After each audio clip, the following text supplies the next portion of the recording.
developing organizational vision and strategic direction. Today we'll be covering unit number 3. This is the course outline. We will understand how to implement organizational vision and strategic direction. And under that, we're going to be analyzing how leadership behavior promotes the achievement of organizational vision and strategic direction. Then we're going to outline the process for implementing the vision and strategic direction for an organization. Then we will evaluate the ways in which an organization might respond to negative factors affecting the implementation of vision and strategic direction. Like we will be discussing about what are the factors that can maybe positively affect your strategic direction or negatively affect. Then analyze how to embed organizational vision in an organization. So this is our agenda for today. Let's start with 3.1. Analyze how leadership behavior promotes the achievement of organizational vision and strategic direction. So basically, we're going to be talking about leaders. So what do you guys think? Who is a leader? Manager, maybe? Someone who helps people. Board of directors? Yeah, that could be a leader as well, but leader in a sense of a manager, for example, that someone who is working directly with the employees. You see that the board of directors, they aren't working with the employees, Yes, yes, right? yes. Yeah. Yes, yes. So It may leader, be a team leader, maybe. yes. So someone who will help you, someone who will set a direction for you, someone who will help you to see a vision, someone who will tell you how to do those things. So that is a leader. Okay, Faisal has said someone who leads by example. Yes, that is also correct. So today we're going to be talking about leadership behavior. So, leadership behavior, it refers to the traits and actions that make an individual effective as a leader. So, for example, that person is going to have some characteristics in his or her personality. So, that could be are they ethical? Are they trustworthy? Are they able to influence the people? And so on. Leaders can learn these actions and strategies to increase the effectiveness of those around them. So, as a leader, you need to have specific qualities so that you are able to help your employees, so that they are productive as well, they are motivated as well. Why are effective leadership behaviors important? So why do you think, what do you guys think? Why is it important that we have a good leader in an organization? So only we can achieve our goal. Hmm. They will lead, they will show us the direction in a better way if they have a knowledge about it. Yes, knowledge is also very important. And they will also, it also depends if the leader is good or bad. So obviously, if we have bad leaders, then we wouldn't we wouldn't like to work with them. We would be Yes, just yes. scared and we would be afraid of them, and we wouldn't even like to go to the office. But if we Yes. have a Paying good, respect, I think so. Paying respect to the employee, listening to hmm, them yeah, yeah, is what the exactly. leader, yeah. Yes, Understanding their idea, yes. group, Hmm, teamwork, how to manage the team. hmm. Good, That's good. all quality. If the leader is having, then he can lead it properly. Hmm. Very good, very good. Okay. Faisal has said because the whole success depends on the way the leader handles their team, if they are open minded and open to opinions from their team members. Yes, very good. Both of you are correct. Okay. Then we can see that why is it important to increase the productivity of a team. For example, if the leader is consistent, he or she can motivate the team, and because of that motivation, the employees will perform better. They will have a greater performance, and obviously, if they are performing better, then the organization will thrive. Then we have retained people. So it is also important that the employees are less likely to leave the organization, meaning that you are keeping the employees in the organization. How can you do that? Obviously, you can't force them, right? So you have to retain them. How will you retain them? That by being a good leader, by motivating them, by providing them with mentorship, by providing them teaching them, help them in learning new skills. Then we have nurture future leaders. So leadership behaviors are integral to developing and nurturing future leaders within an organization as well, because you as a leader, you will only be a good leader if you are helping others to become good leaders as well. So this is also why effective leadership is important. Okay, coming towards the next slide, here is a list of the ways you can behave like a leader. So the first one is be honest. So honesty, it helps you to create a work environment that feels more fair and more open. Like employees, they will easily trust your decisions, and they will trust you with their problems if they feel that you are being honest with them. For example, if you're a manager and you are not honest with your above manager, so those employees, they're going to see that our leader is not being truthful, he is not honest. So then our employees will also stop becoming honest. So just like Faisal said, that we have to set an example for our employees.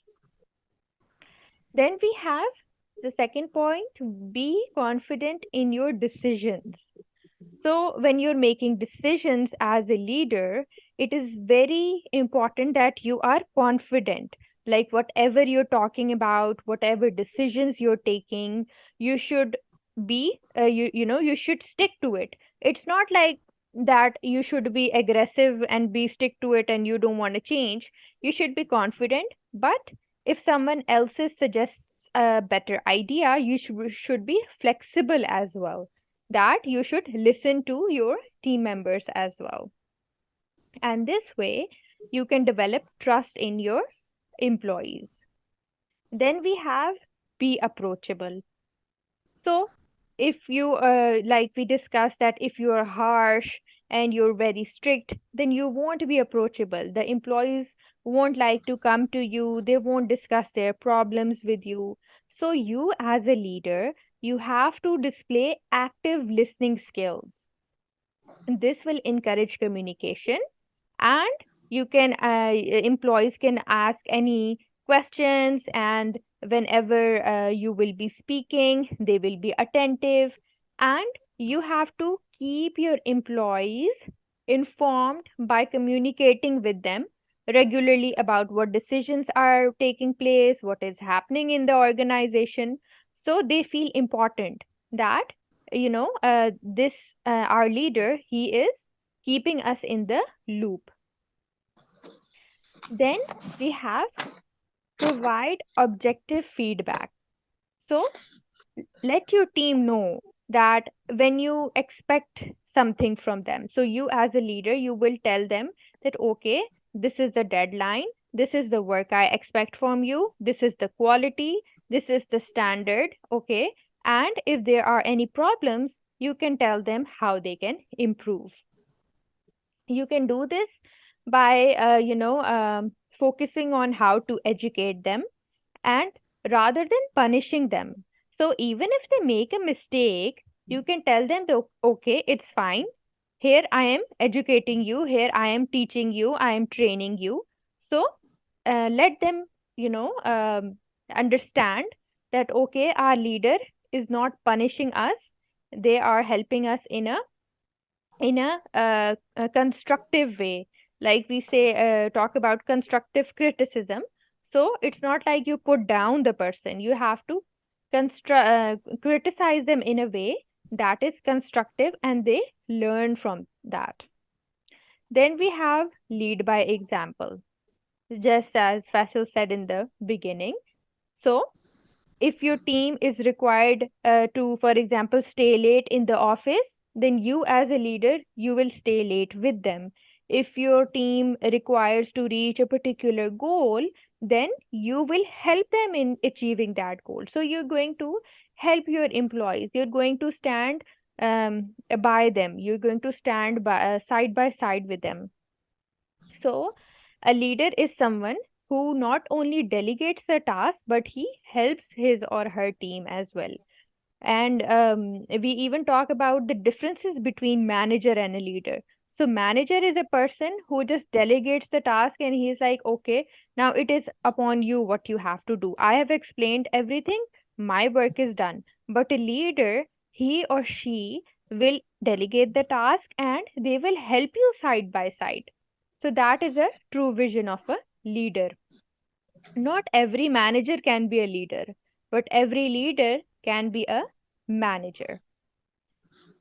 Then we have create a reward program for your staff members. So, whenever your employee achieves a milestone, then you should publicly recognize it. You should have a reward program, so it will help the employees to be motivated. Even like if you even say a thank you to your staff members, then they show appreciation, they are more encouraged to do their best. So this is how a reward program also helps. Like for example, whenever we are in school, so what happens that when our teachers they appreciate us, then we get more motivated. Like even day before yesterday, I was taking a lesson. So my student, she was very nice, and she kept on telling me that a lecture was very good, and I learned everything, and you gave the example, and this was the best lecture and so on. And then she kept messaging on WhatsApp, and the administration kept telling me that this is the feedback she is giving. So that made my day. That led me to be even more motivated to help my students and let them succeed. So this is how it even works in an organization. Then we have encourage creativity by keeping lines of communication open, or same thing. So what it means over here is that you allow and you encourage your people to approach you with their ideas. Like when your team knows they can talk to you about any changes, any way that you can improve the work environment. So this way what happens is that you discover creative solutions. So that way, for example, we as a leader or as a manager, we are looking at things from one perspective. But when our employees they discuss problems with us, they tell us that these are the things that need changes or need improvements, then that way what happens that we have a bigger perspective, and then that way we can encourage creativity, and we can be open to more solutions and suggestions. So is this clear till here? Yes. Okay, great. Okay, moving on to 3.2, outline the process for implementing the vision and strategic direction for an organization. So like here are a few steps that how we can implement our vision and our strategic direction. So the first one is set and communicate strategic goals. So for example, to implement a new strategy, you have to give me a second.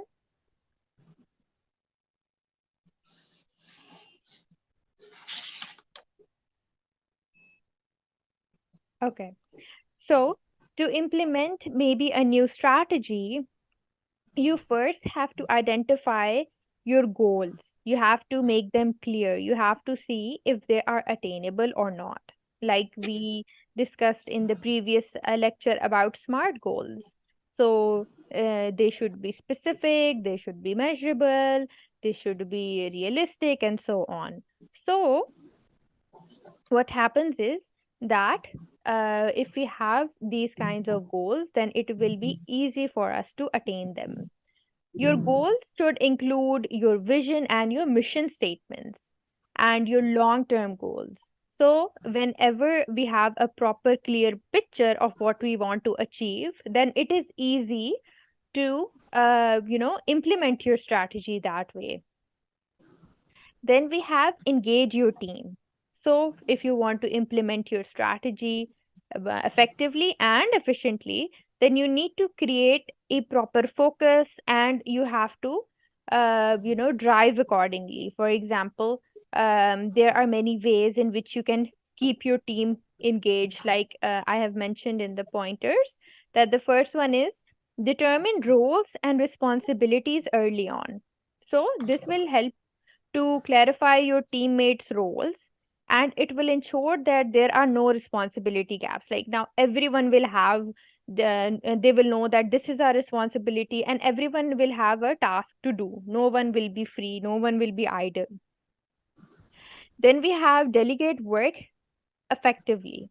So so once that you have defined everyone's roles and responsibilities, then you have to trust that your team, they will execute their task according to the implementation plan.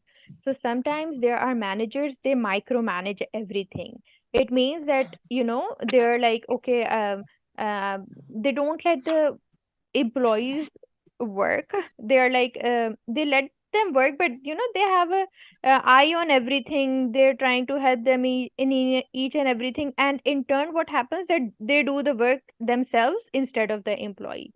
So when you do this, when you delegate the work, now you have to leave it. Okay, you can help them, but it's not that you do their task.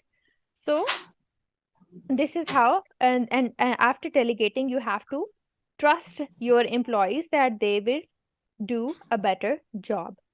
Then last point, communicate with your team.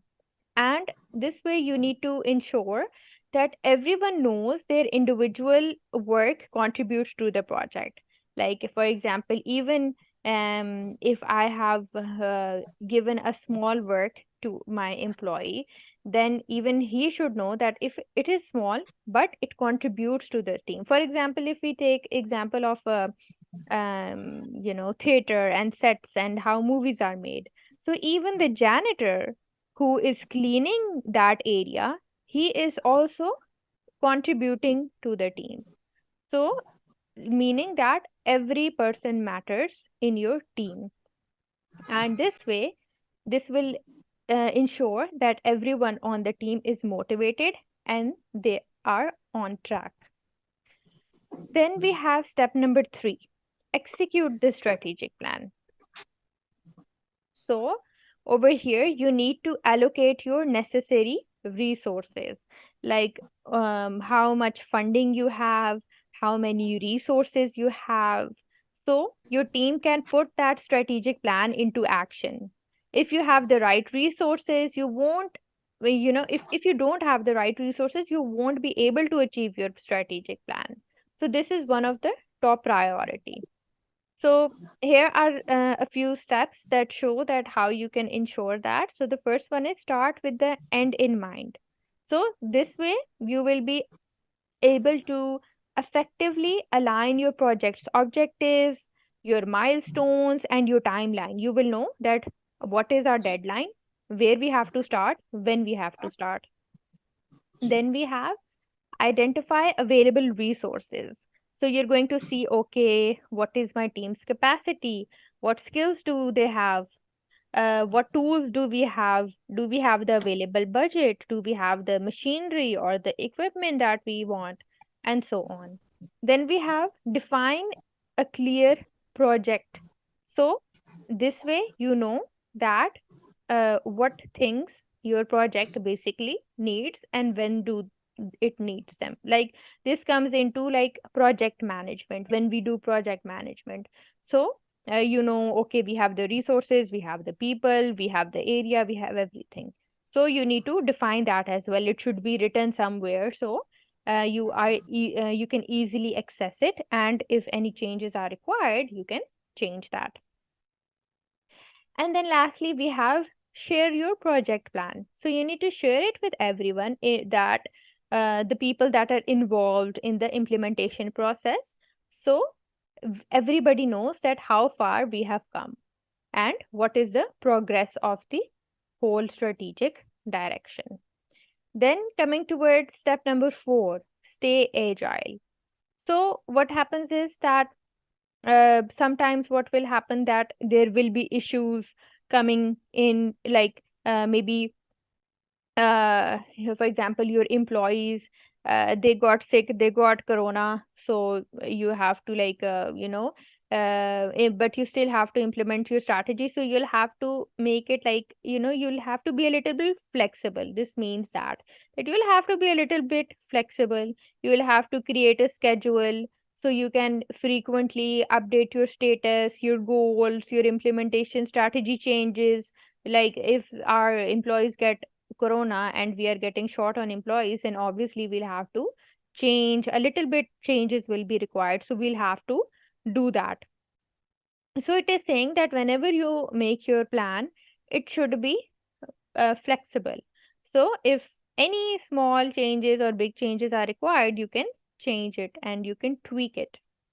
Then we have get closure.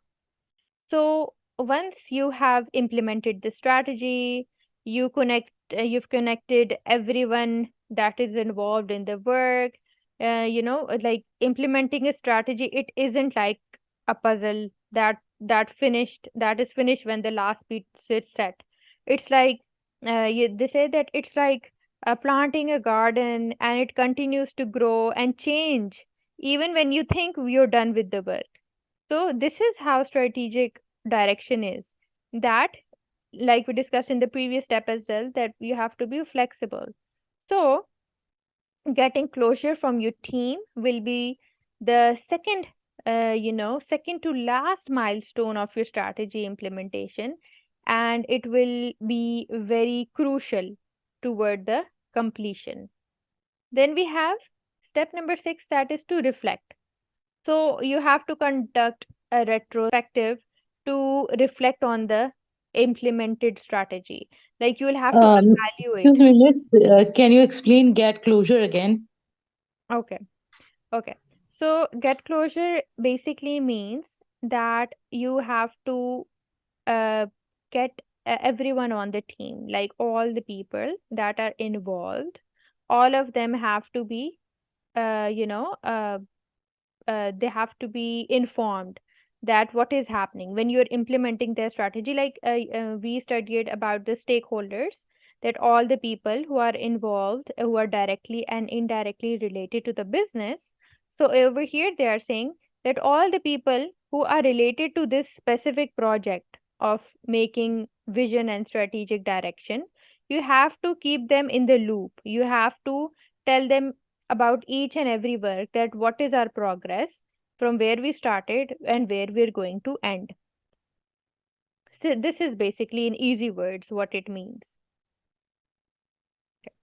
Okay, and then reflect, we can see in reflect that it means that you evaluate. For example, we have completed all these steps, and now after implementing the strategy, we will evaluate that was our strategy successful or was it not. If it was successful, then well and good. Then we will find new opportunities for the future. But if it wasn't up to the mark, we weren't able to achieve it, then we will have to make a few changes and start again from step number 1, step number 2, step number 3, 4, 5, and 6. So this is your process of implementing the vision and strategic direction whenever you're making it for an organization. Okay, now moving on to the management styles, like how these management styles, they help in setting the vision and the strategic direction. So the first one is top down, then we have bottom up, and then we have consultative. So what do you think, top down, what does this mean? What comes to you? Top to down basically means that the top level is making the decisions, and the people that are down on the lower level, they are following that decision. And bottom to up means that the people who are at the bottom, they are, you know, they're making the decision, not making the decisions, but they're suggesting the decisions, and they're telling them to the top management. And then it is up to the top management if they want to accept it or not. Okay, Faisal has says hierarchical situation. Yes, this is the hierarchy of how, organizations work. Sometimes only the top level managers make the final decisions, and sometimes it's vice versa. Yes, exactly. And then we also have consultative. So let's now start. So the first one is like top to down. So over here, it says that a team or a project manager, he or she makes the decisions, and which then filter down through the hierarchical structure, like Faisal said. So managers, they gather the knowledge, they analyze it, and then they make the targets and the goals. And whenever they make it, they just send it down to the lower level. And what happens is then the that they have to just follow what they said. Like this normally happens in healthcare, and this normally happens in army as well. That whatever the above level managers has made the decisions, then at the lower ones has to follow it. Then we come towards the advantages. So over here, we have widespread familiarity, meaning that we know that, okay, our bosses have made the decision, so it will be correct. So we are like, the lower level is like, okay, we have to follow that. Then we have greater, clearer communication. So it means that whatever information they have told us, they have sent us, it is clear. Everyone knows what they have to follow. And all the people in the organization, they know that this is only the one direction, and we have to follow the communication, whatever our top level management is saying. So because of this, there are less misunderstandings, and there are even less errors. Then we have problems are easily located. So when the top level management is only sending information, so it is easy that we identify the problems. Obviously there will be very less problems in that, because it is being filtered down from top level management, then middle management, then low level. So obviously if there is any problem, it can be easily located and it can be easily solved. Then we have faster implementation. So, since the decision making process, it takes time. Basically, obviously, you have to make decisions on a big level and for your organization. So it takes time. It then has to be finalized. Then it has to be distributed. Then it has to be implemented upon. So obviously, all of these things take time. So that is why the top management does this, and they just give the work to the employees. But if we come to the disadvantages, we can see that there is less creativity. So, with all the communication like flowing from the leaders to the team members, with little, there is no dialogue between the top level management, and there is no dialogue between the lower level management. So like we discussed in the first slides about leader, that there should be open communication. So when there is no open communication, what happens is that there is less creativity. Then we have poor leadership impact. So what happens that in the minds of the employees, they think that this is kind of a poor, because nowadays we know that awareness is more and more awareness is in the organizations, that employees have rights, they can contribute to decision making and so on. So when you aren't talking with them, you don't have communication with them, you're just delegating everything. So what happens that in their mind they think that this is a poor leadership. Then we have team disengagement. So this is one of the challenges with the top down management approach, that it requires proactive work to, for example, keep non-leadership team members feeling encouraged, connected, and respected. So like with all, because of all the decisions that are made at the top, the rest of the team, they might feel that their feedback, their opinions, they aren't valued. So like they will feel that the top level management doesn't even care about us. So that will hinder their motivation. Then we have low proximity to decision makers, like meaning that there is a greater distance between decision makers and the decisions. So what happens is that when you're working at the top, and you as a CEO or as a manager, you don't see like what is really happening at the bottom, right? Like we have given the decision, but we don't see that is it being implemented properly or not, what changes will it make, will it be beneficial or not. So this also is a disadvantage, that they are not entirely connected to the result of that project or that task. Then we have bottom up.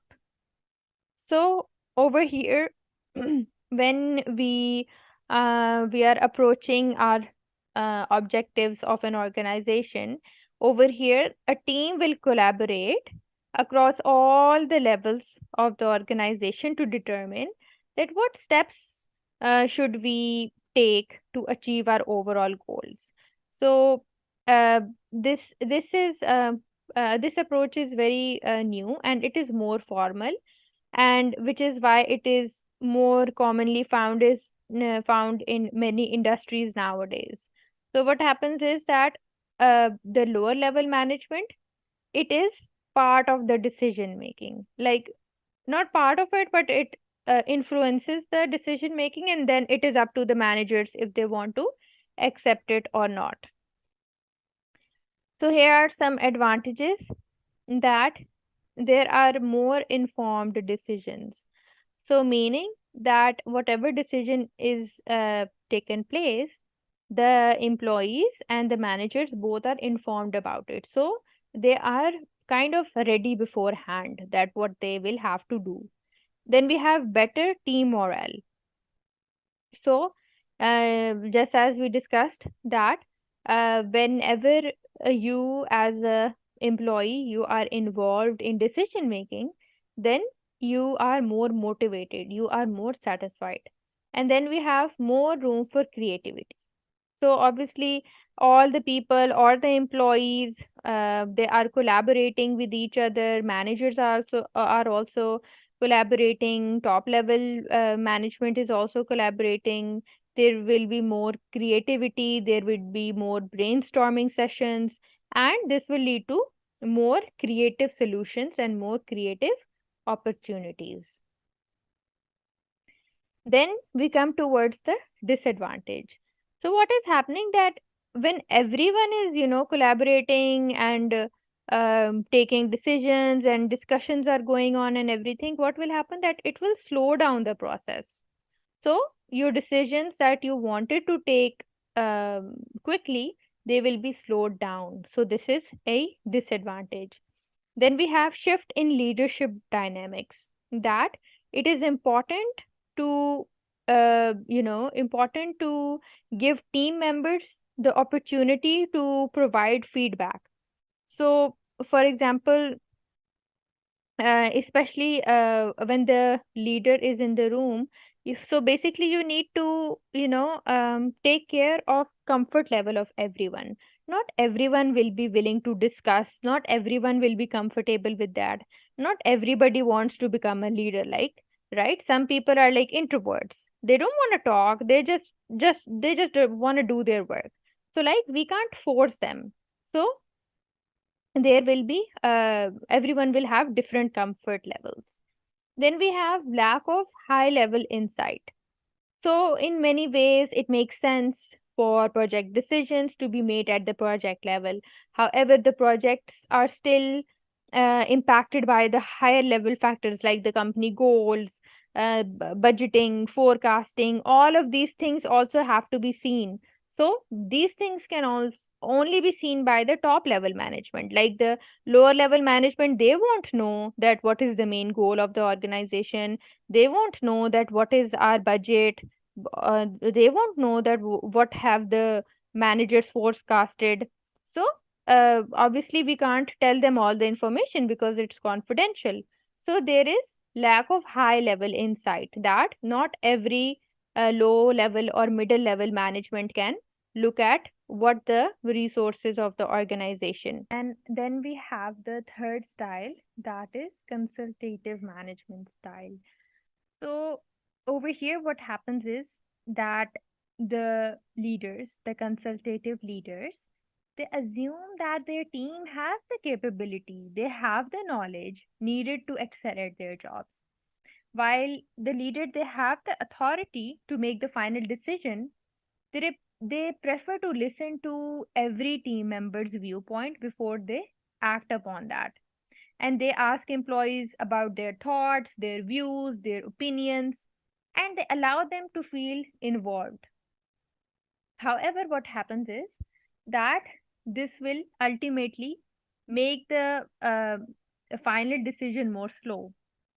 And while the communication flows is in both direction, the management tightly has controls over the things that are being done in the organization.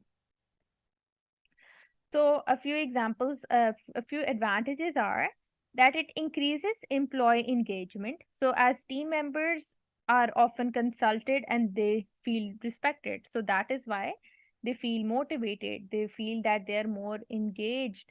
They feel that they are more important to the organization. So, what will happen that their productivity and their performance will increase. Then we have improves quality of decisions as it considers input from many team members. So what is happening that the quality is increasing. Like we talked about that the manager will see from one perspective, but now that he is asking his employees, then there will be multiple perspectives and they can find a good solution. Then third is different creative ideas are generated. So because of this, during decision making process, many people they feel safe that they can voice their opinions, they can talk about their opinions, they can suggest. So what happens is that new different creative ideas are generated and they can find a good solution. Then disadvantage is time consuming because it involves a lot of meetings and the style is like a less urgent style. So it's like on the basis of task, like okay, we have one task coming up, then okay, we are going to have a meeting, everyone is going to talk, we're going to have brainstorming sessions, and then we're going to decide which one is the best option, and then we're going to implement it. So it is taking a lot of time. And if you do that, then other organizations, they may you know uh, maybe get that idea before you, and they can launch that idea before you in the market. So then you will have a disadvantage. Then we have manages conflicting opinions. So what happens, which results in some people being unhappy with the final decisions. So there will be, for example, there are five people and they have given a decision, and I only accept the decision of one person, then the other four will be like, no, she did favoritism, she didn't ask us, she didn't care about us, that is why she took that decision. So what happens in this management style, that there are conflicting opinions for people. Then we have slow in decision making. So this is also related to the first point, that it is time consuming and there is slow decision making. And when we want to arrive at a proper uh, decision, then it will take time, and sometimes when you get late, so like at the end it's no and there's no advantage of taking that decision at all. So like they say that justice delayed, it's justice denied, right? So now you're taking slow decisions, so like at the end it's not even it's not even beneficial if you take the decision at all or not. So this is the advantages and disadvantages of consultative management style. So have change management model. So what do you understand by change management? It's related to team. Mm-hmm. Somewhat, yes. Okay. If the team is not efficiently working or there are problems in that, they might change the people and create a new managing team. Hmm. Okay, that is one way to put it. It could also be that they want to train their people, maybe, or Yes. maybe if they are acquiring a new organization, or they are merging an organization with another organization. So there are many differences in the organization. Change management basically is when we need change in an organization, or sometimes the need to change becomes very obvious in our organizations, and we have to determine the best steps, that what can we do to change that thing that is happening. Okay, Faisal is saying implementing new technologies or changing something completely in the organization's vision. Yes, yes, exactly. So basically, when we're basically changing something in the organization, it could be the goal of the organization, it could be the people of the organization, it could be the vision of the organization, it could be the strategic plans of the organization as well. So, what happens that sometimes these changes are, um, they are successful and sometimes they fail. So basically, why change models or change management models, they are important.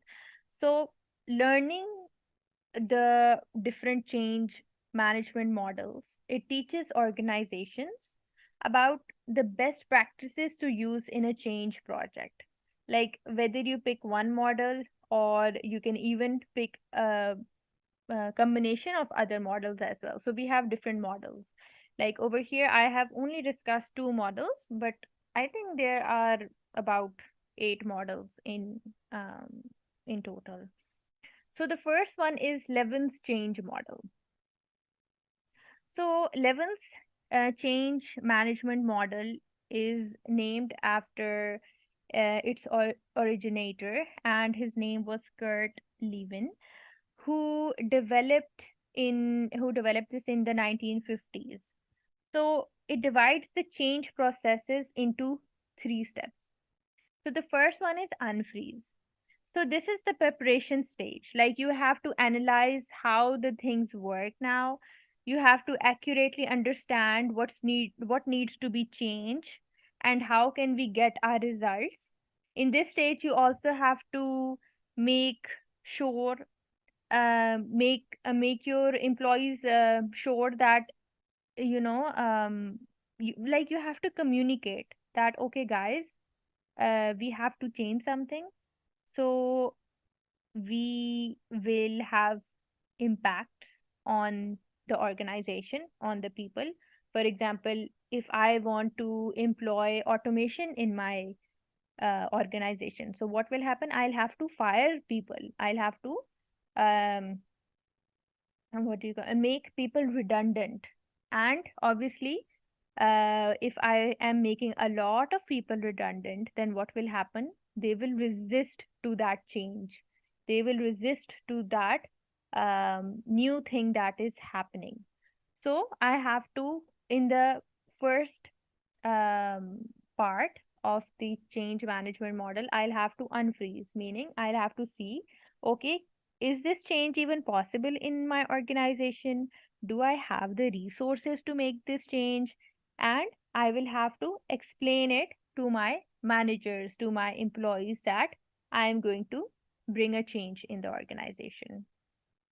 So this is the preparation stage. Then we have change. This is the implementation phase. So we put the change into practice over here and we keep on communicating and we provide support to all our employees that are involved. So in big organizations, what happens is that they tell them that, okay, guys, we are going to have a change. We're going to have automation and we will have to fire you guys, but we are telling you guys before 2 months, so you guys can, till then, you can find other jobs. Or if they have to make a sudden change and they have to fire them, so what happens at companies, they give their employees golden handshakes. It means that they will give them a big amount and they will say, okay, take this amount and leave the organization. Then we have refreeze. So what happens to, avoid falling back into the old things again, like if you have developed maybe a new routine, a new culture, a new environment in your organization, so you have to develop a strategy to, check in again and again that are we following that thing or not. It's like some managers, they just don't want to change things, so they go back to the same old routines, to the same old habits that the organization had. So over here, what will happen, that we will review if the new processes are they working or not. We will measure that if we are able to reach our goals or not. So the first one was preparation stage, unfreeze. Then was implementation stage, that means change. And refreeze means that whatever we have changed, now we have to stick to that. So we will have to evaluate again and again that are we sticking to it or not. So this is the Levin's change management model. This is how this works. Is it clear till here? Yes, it is clear. Okay.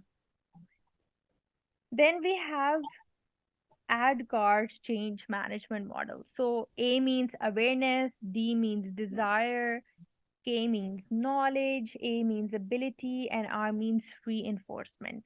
So this model was developed by Jeff Hyatt, and he is the founder of Prosky, and this is a this is a big organization that works on change management.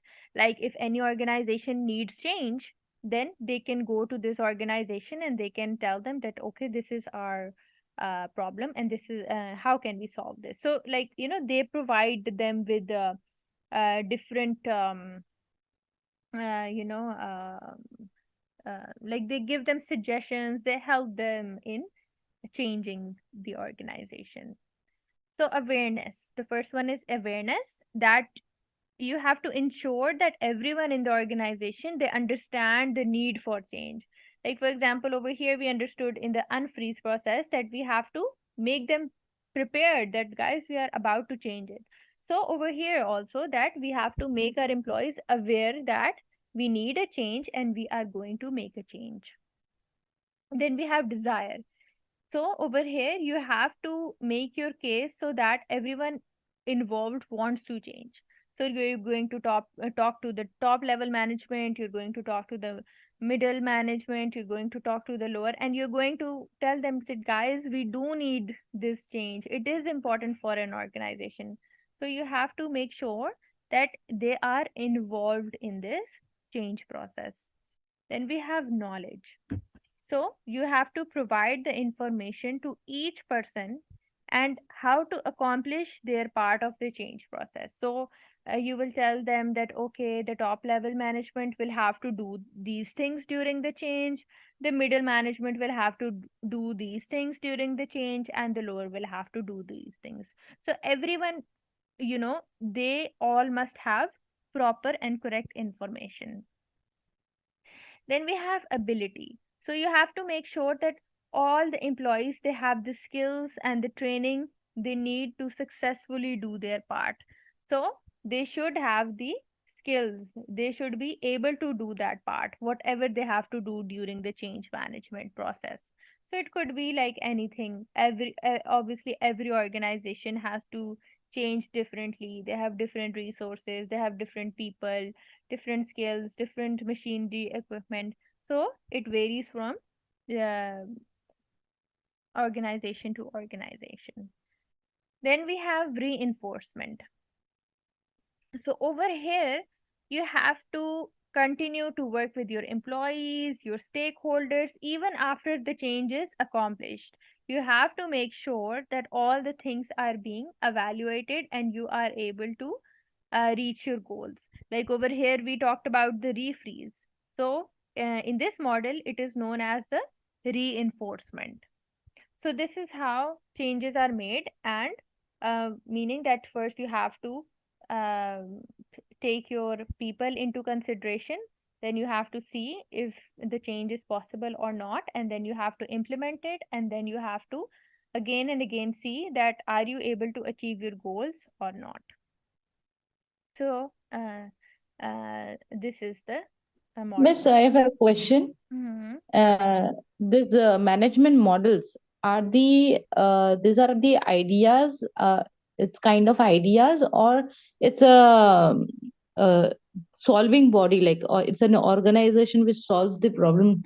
Like if anybody is having such kind of thing, they can go there and present their problems, and it is solved like this. Yeah, so these are just the theoretical, these are just the theoretical models, but many companies also use these to solve the problems as well. So there are Okay, many so it's not consultants. a separate organization. It's not a problem solving organization like that. Yeah, yeah, it is not. But I told you that this sorry, this change model, ADCAR, this theory was made by a person named Jeff, and he has a company like this that helps Okay. people to solve. Okay. Okay, so Okay. maybe there can be another company that use this Levin change management model, and they can say that, okay, we use this model and we can help your company. But basically, Okay. these are theories which any organization can use. Okay. Yeah. Okay. Then over here, we need to evaluate the ways in which an organization might respond to negative factors affecting the implementation of the vision and strategic direction. So the factors are written below, like it says types of goals, types of resources available, and everything. So basically, when we are formulating a strategy, when we are implementing a strategy, there are many factors. There are a variety of factors, and they can influence your strategic direction. So some of them are over here that I have mentioned. The first one is the types of goals, meaning that different objectives call for different strategies. So, for example, uh, I want to, I want to survive in the market. My business is new and I want to survive in the market. So, my strategy would be different from another strategy from another business that wants to make profit, that maybe is in the market for the last 10 years. So it says that it depends on the type of goals that an organization has. Then we have types of resources available. Obviously, if I'm a startup, I have less resources. And the other company that is in the market for 10 years, they have a lot of resources. So this is also, it depends on how we can achieve our strategic decisions. Then we have competitors. So a company's competitors may already have made like assumptions about how will they respond to a strategy that has not been fully realized by the organization. So like every competitor will have a different strategy. Maybe that competitor of yours that can follow the strategy before you, so obviously, then you'll have to think of something else, because you'll be late in the market, like we discussed in consultative leadership management style. Then we have time horizon. So long time horizon mean that you will have a long-term strategic planning, and short-term means that you will have a short-term strategic planning. So this also depends that what decision you have to take. Will it be a long-term decision or will it be a short-term decisions? So before you are choosing any of these, the companies, they should first assess that what their strategic position is before they are devising their strategy, before they are making their strategy. So, considerations of companies include factors such as their key benefits that they do, and what is the competitive analysis. Like for example, are they the market leaders in the market, or are they the market followers? Also, that will affect our implementation of the strategy as well. So these are a few things that will affect our strategic decisions. Over here in the link, I have added a few. Wait a second, let me open. Types of strategic directions. So, this is the article. It is not a much long article, it is a small article. So, you can go through this and then you will better understand that what basically strategic direction helps the company in. Okay, so this I have our last topic, that is analyze how to embed organizational vision in an organization. So how you can like make the people understand in your organization, and how you can embed that vision in your organization. So the first one is make your purpose statement clear, inspiring, and authentic. So basically what happens is that to build belief, to help your staff to commit to your organization, you have to have a strong purpose, and you have to have a clear and inspirational statement. So many businesses today, they are following this, and they tell their employees that our purpose is more than making profit. It is, we are organizations, but we are organizations, but our main aim is not just profit. Our main aim is to do something inspirational in the world. So you have to make it inspiring, and you have to make it authentic. It's not like that you're working for money, but you're telling them that we want to inspire the world, we want to help the people, and so on. But basically, you're just doing it for the money. So you have to make your purpose statement clear, inspiring, and authentic. Then we have a purpose checklist. So you should have a purpose checklist, and you can in this you can have questions like that: is our purpose statements inspirational? Are we making a difference in the society? Do we give our employees a sense of meaning? Do we give them motivation? Are we nice to them? Are we respectful towards them, and so on? So these are a type of a checklist that you can make, and it will help you to uh, uh, basically talk about your vision and embed your vision in the organization. Like now, when you talk about these, the managers will know that okay, this is the basic checklist, so I have to be respectful when I'm talking to the employee. Then we have embed your purpose in everything you do. So your purpose statement should be like your North Star. Like it will guide you that how you have to take actions in your organization, how you have to behave in your organization. So ideally every team and every individual, they should be able to talk about um, their work and their contributions to the organization. So, meaning that you need to build alignment, you need to ask people, for example, like we talked in the previous slide, that you have to make the employees feel wanted, feel respected. So, you can ask people to think about what they think that their team can start, or maybe how they can contribute to the purpose of the organization. So meaning that you have to take feedback from them, you have to take suggestions from them. Then we have make your values memorable.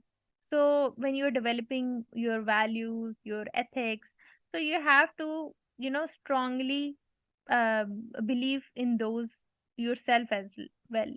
Like, for example, if you say that our values are respect and integrity, but as a leader, you're shouting at your employees. So, it shows that you're not following it yourself. So, you have to make them memorable as well, that you can maybe, you know, um, have a funny catchphrase in it, or something that, speaks to the people of the organization. Like whenever they're reading the vision, it shouldn't be like they're just reading it. It should be very inspirational, and it should be something that they remember. Then you have make your values part of your everyday life, everyday language. So over here we also understand that it's the same thing that we're talking again and again, that the leaders, they need to make them a part of their everyday communication. They have to tell their employees that how critical it is to follow our vision, and what it basically means, and that it has a strong meaning behind it. So obviously when you'll have to do this will take a lot of effort from the leaders and from the team members, and they'll have to communicate, like basically not every day, but like from time to time you'll have to remind your employees about what the basic purpose of the organization is. So uh, this is all for the slides, and your unit has been completed, and this also concludes your subject as well. So in the next